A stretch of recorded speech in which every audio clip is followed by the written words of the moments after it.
Again. We're moving on to the next presentation, which is going to be an interactive session driven by Barbara Chappell. She's an experienced community engagement practitioner living and working in South Australia with an International Association for Public Participation, also IAP2 license, to train participants in public participation and emotion and outrage management. She has a background in the development and implementation of community engagement framework models in local government, and she completed postgrad studies in dialogue, deliberation, and public engagement through the Fielding Graduate University in the US to increase her knowledge and her abilities to contribute to the improvement of public participation across South Australia. So I'd like to welcome Barbara onto the stage for her presentation. Thanks.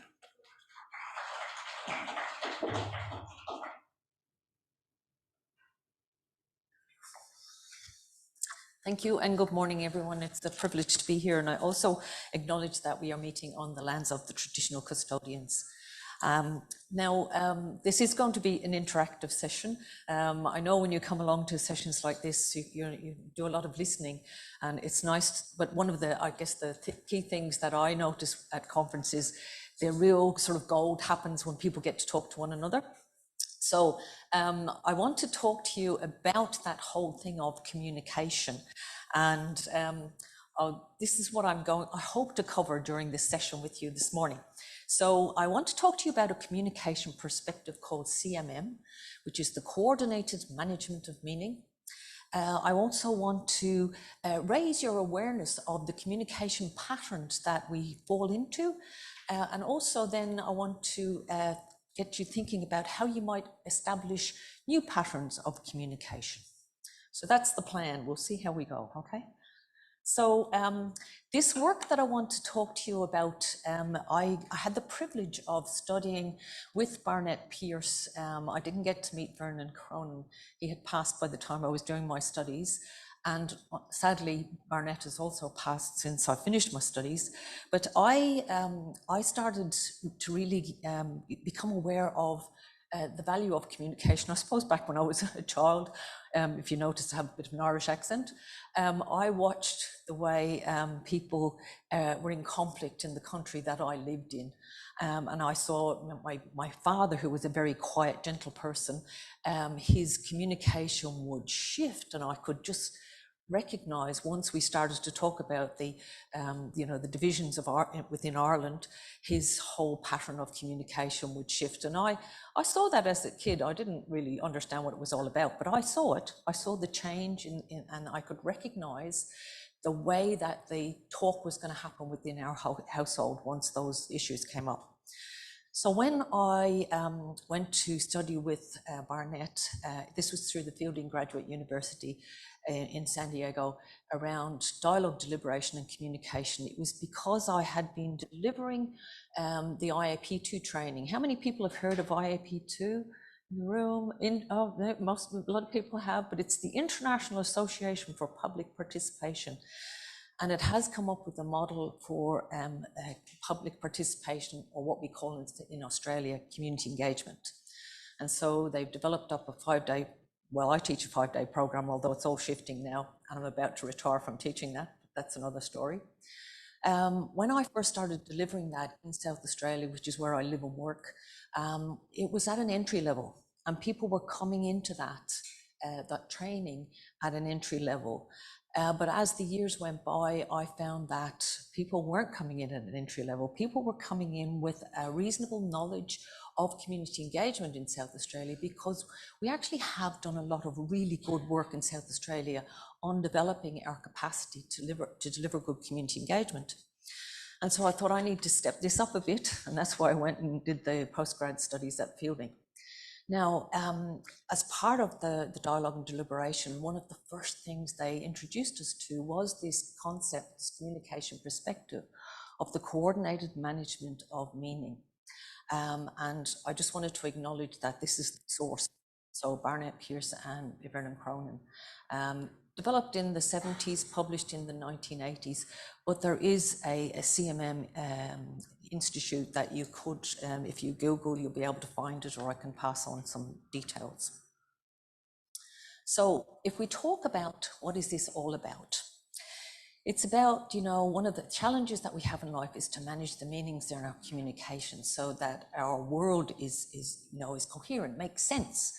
How we coordinate that meaning is we do it through different patterns that we establish with different people, different groups that we encounter. So that's one of the sort of mainstays of what this coordinated management of meaning is about.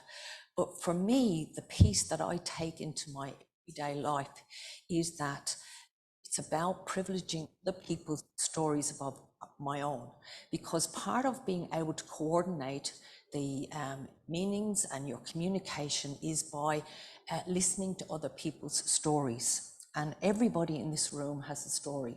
You all came here this morning with a story. You know, there's a reason why you're here. And so very much this work is about privileging other people's stories above our own. When we do the work of engagement, quite often I will see organizations go into a process, and what they're doing is they're going in there to let everybody know what they're doing.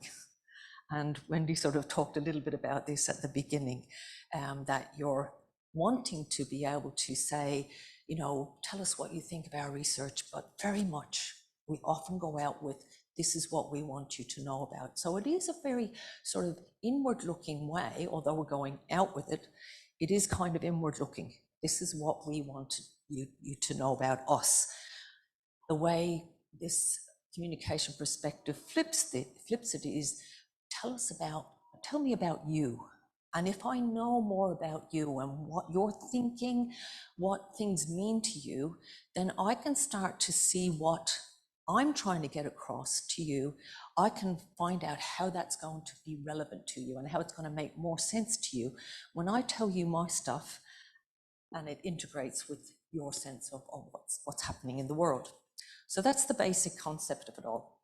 So here's the interactive bits. Now, I've got a couple of pictures up on the screen here. And the first thing we might say is, which is the more common question? So when you see people talking like that, you know, is the question, what are they talking about? I wonder what they're talking about. Or is it, what pattern of communication are they making together? Because these two people at the top there, they could be making a number of patterns. And the group at the bottom also could be making a number of patterns. So here is where you get to talk to one another. And now the people that are seated by themselves, could I invite you to join a table? Would you be happy to do that? Otherwise you can sit and ponder, you know, on your own, but it's much nicer to go and talk to somebody. So are you happy to do that? Are you happy to join? There's a couple of people behind you there that you could go and talk to. And this is where you start to get to know one another as well. So, yep. So that's the question. Have a look at this. And not so much what are the people talking about, but what patterns of communication do you think they might be making together? Do I need to explain that a little bit further? I've got some nods. Okay. So let's look at the two people at the top. So the guy is listening and he's got his chin, you know, his hand on his chin. That could mean a number of things. What could it actually mean? Anybody? He's thinking. What else could it mean?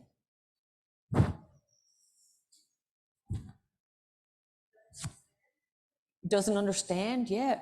I've got things I want to say here, but I'm not going to say them yet. You know, there's those sorts of things. What about the young woman's gesture? What should she be talking about here? Is not very interested. What was that? She's making a point. Yeah. So these are the sorts of things that could be happening here. If it is about making a point, what sort of a pattern would that be? You know, making with these two people. This is what I want you to talk about. Start to play with it a bit. It doesn't matter if, you know, whatever you get out of this. This is where I want to start this conversation. So talk to one another about this. So we did go rogue on you and talked about a lot of things of course. In that sense, but we actually said for our consumer and community engagement, very rarely would we see this pattern.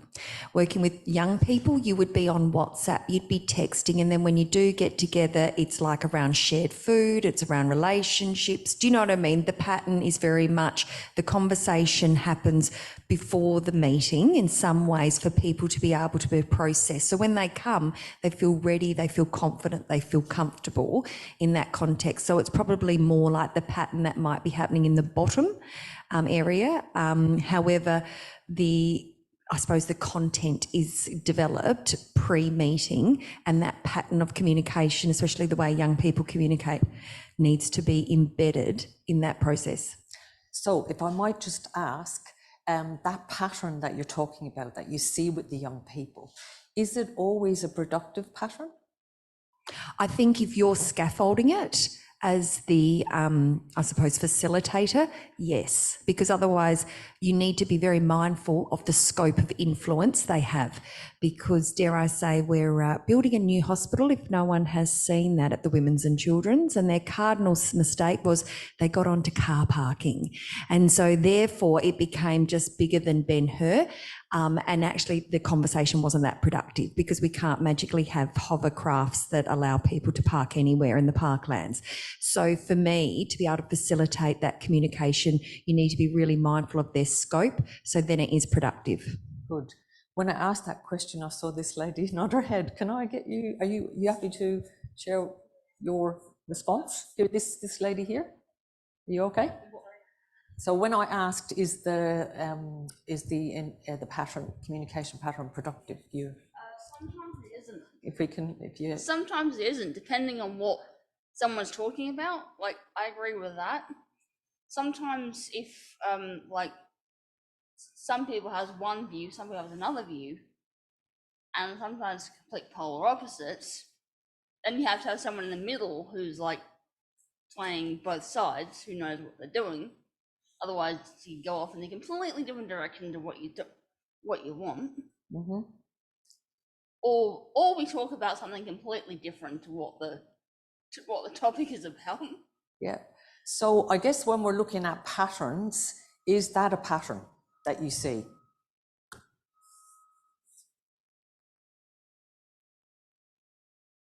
Where there's disruption, you know, where things are useful?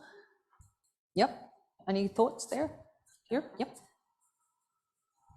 So fundamentally, you're talking about group dynamics, isn't it?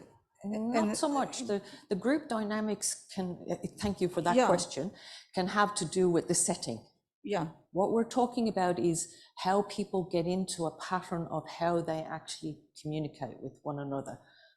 There's one person starts off saying this, the next person responds this in a sort of a kind of a known way. This is how we do it.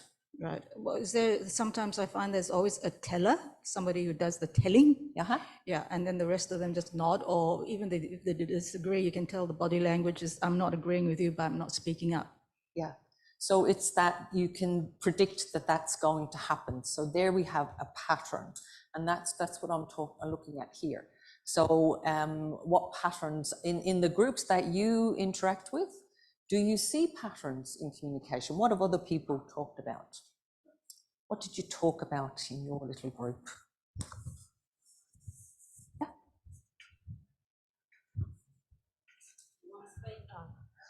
Just as a very general observation, it depends on personality, doesn't it? Different people have different personalities, and some people take the lead, take the initiative. Other people are more passive and just absorb. So I think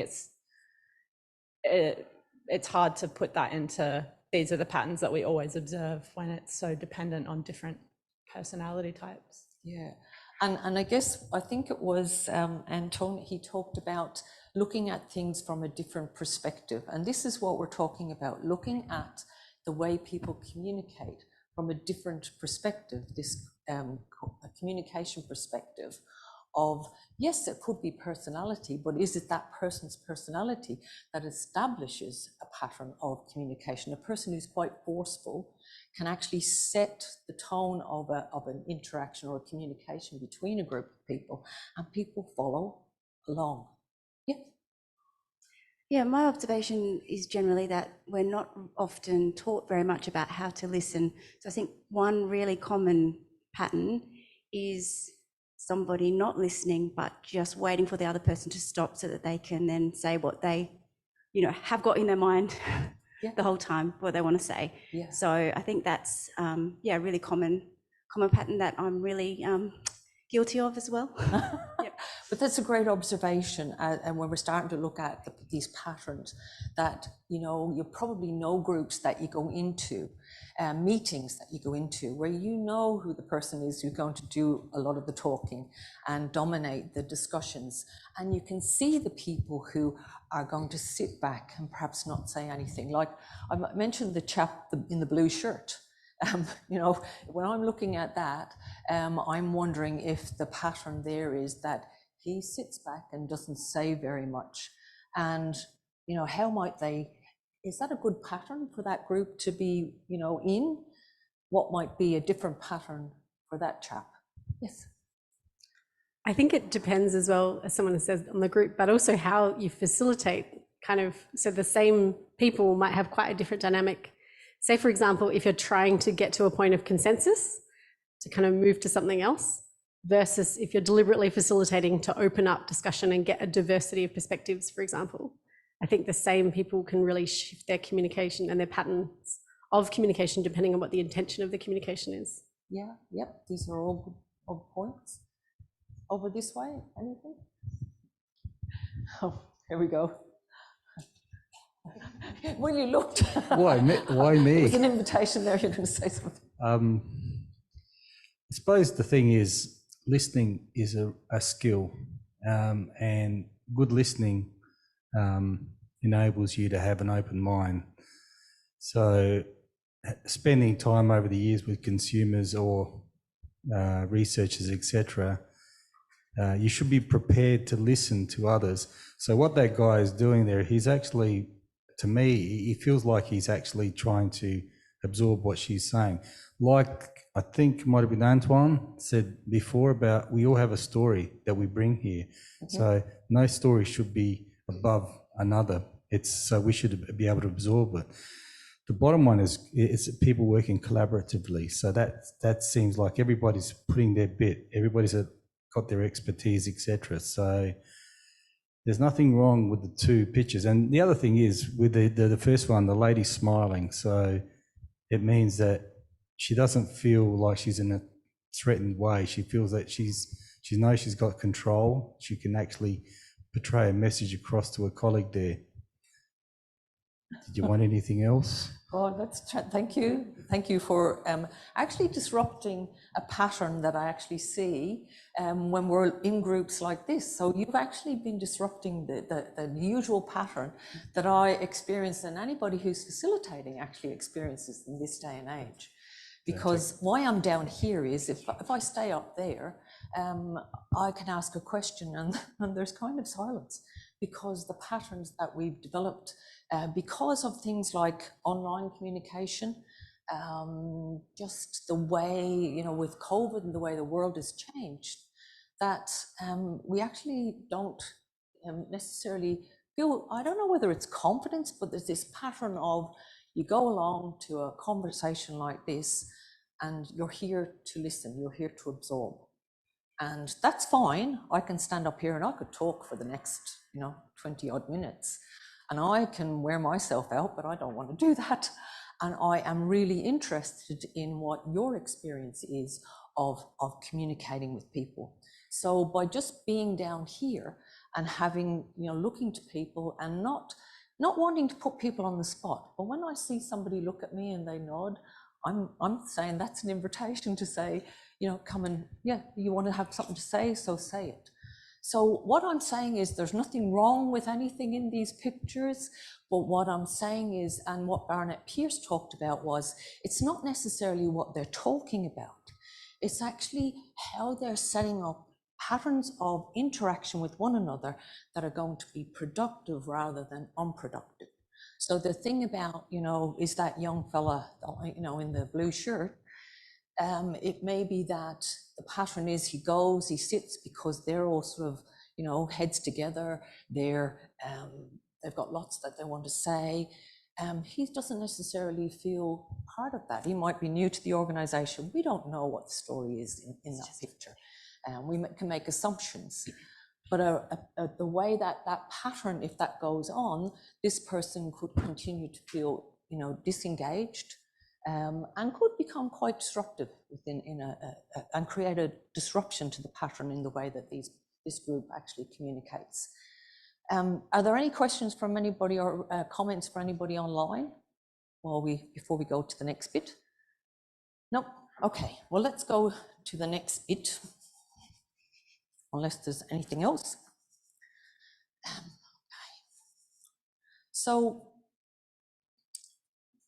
part of what I was hoping to do, and we've probably done a little bit, is how you interact with the groups, professional students and community members, and you already started to talk about that.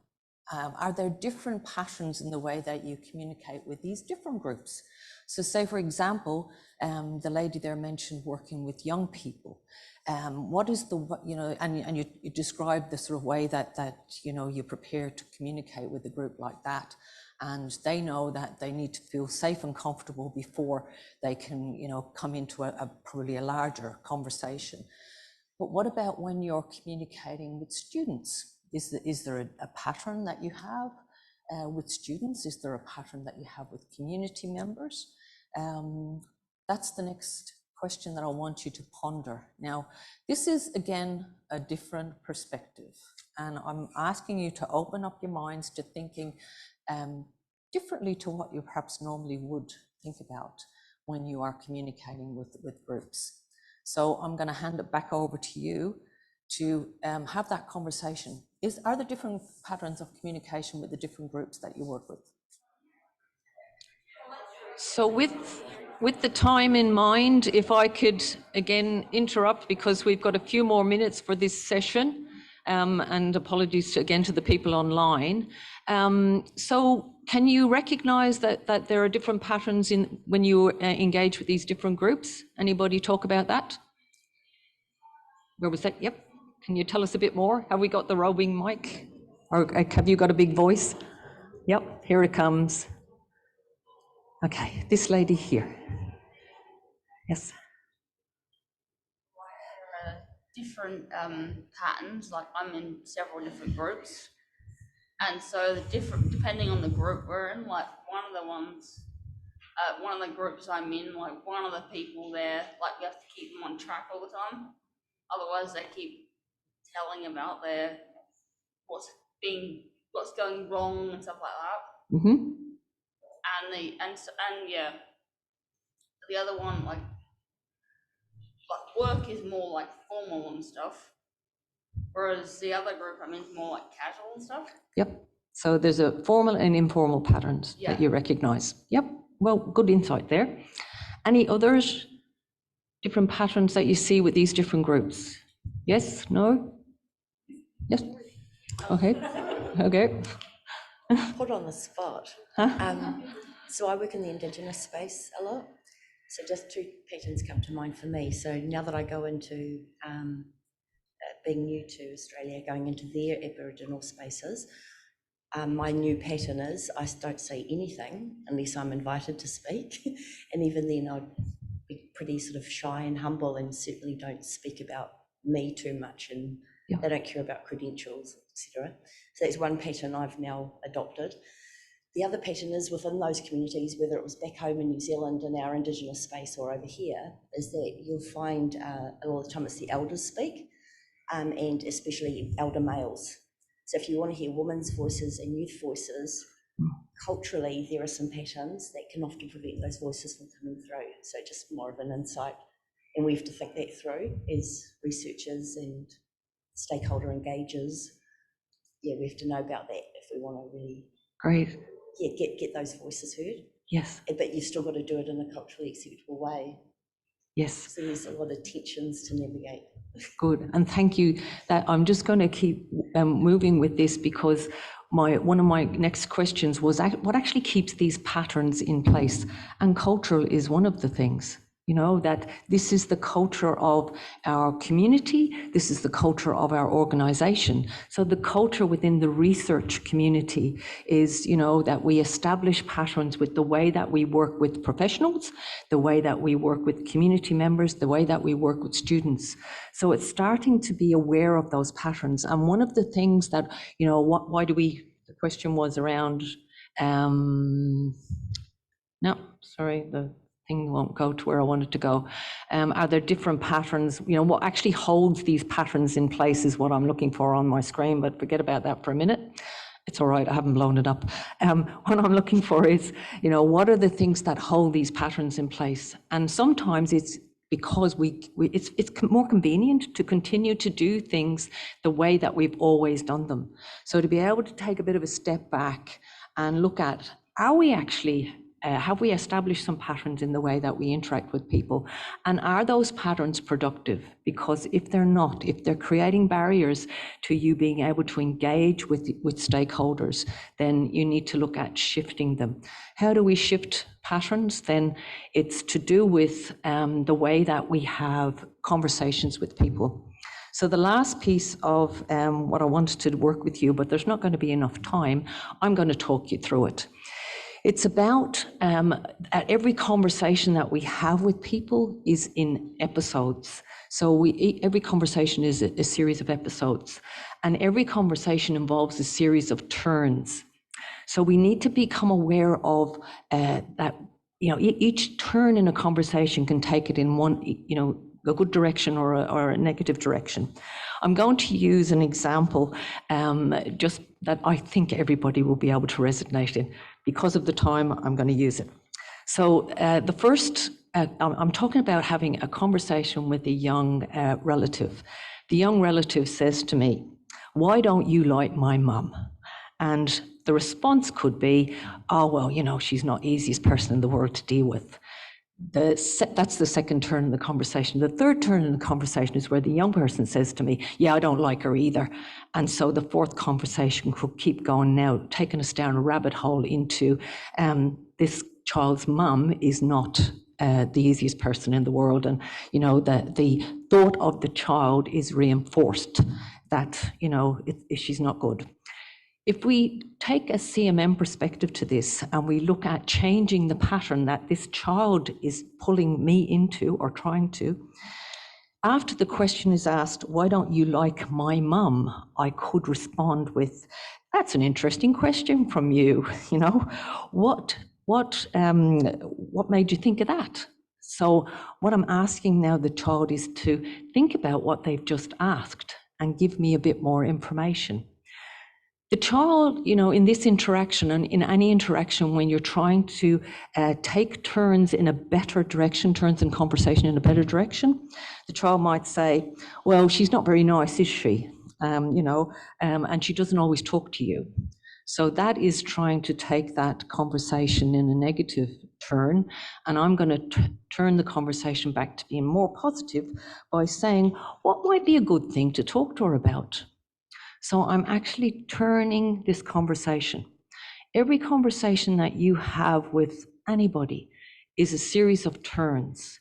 And so when you're when you're doing your research, when you get the opportunity to have conversations with stakeholders, with consumers, with students, other researchers, just take a breath and think about when you're having a conversation, the first question that's asked to you, there are two ways that you can actually respond. You can take a turn in that direction, which will take it off into a negative realm, or you can take that turn and take it off into a positive realm.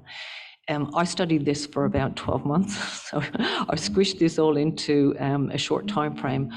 If nothing else, I hope it's raised your awareness that you will think about the patterns that you've established with the people that you're working with in your research. And the best advice that I can give you is practice this on your family and friends, because you need to practice it and be intentional about applying this to your work. So look at the patterns, change the patterns if they're not productive, think about the conversations that you have, and slow things down so you start to recognize where there is an opportunity to turn a conversation to be more negative, then okay, thank you. Okay, I'm going to stop now. Thanks very much.